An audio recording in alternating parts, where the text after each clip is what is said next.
Hello, I'm John Anderson Guluma Noreña. I'm studying for a bachelor in English at UNAT. I'm currently 21 years old. So I live here in Bogota and I'm gonna develop the task one, the role of materials designer. Question number one. What was the conception of materials development decades ago? Well, for many decades, the conception of materialized development was just to produce it in different ways to illustrate different learning methods. But the thing is that things changed because teachers realized that they were making two mistakes. The first one is that they realized that the materials nor the methodologies were not adapting themselves to student needs, and the second one is that they didn't have students in mind when creating and updating the material. Question number two. What does developing materials demand from teachers?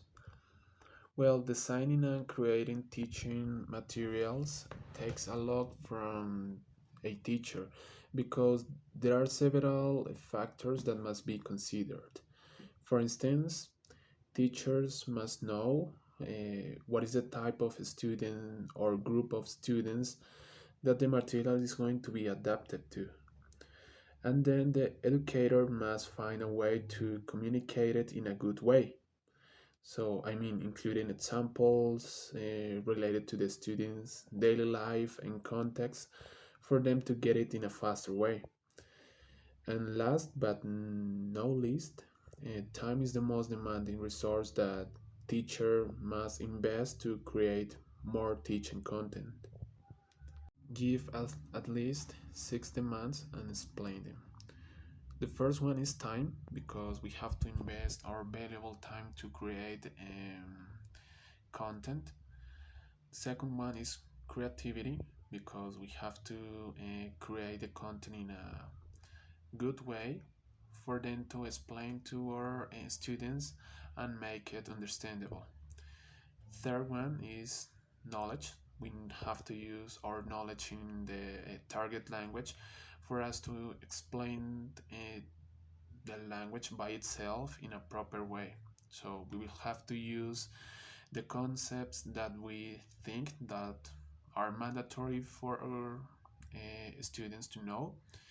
The fourth one is technological devices because we also have to use maybe YouTube, maybe Canva, or another software to create the content that we have to use in our classes. Um, the fifth one is the willingness to risk because we also have to go out of our comfort zone for us to practice other different ways to teach the language in different contexts. And the sixth one, I consider that is time again, because there is nothing more important than our time. That's why it is the most valuable resource that we have to invest on this when creating new learning materials. Components of creating and adapting didactic learning materials are needs assessment, setting goals and objectives, conceptualizing content, and selecting and developing materials and activities, organization of content and activities, evaluation, and resources and constraints.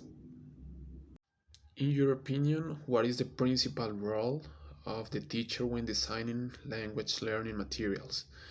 Well, to be honest with you all, I consider that material building must be in charge of several professionals.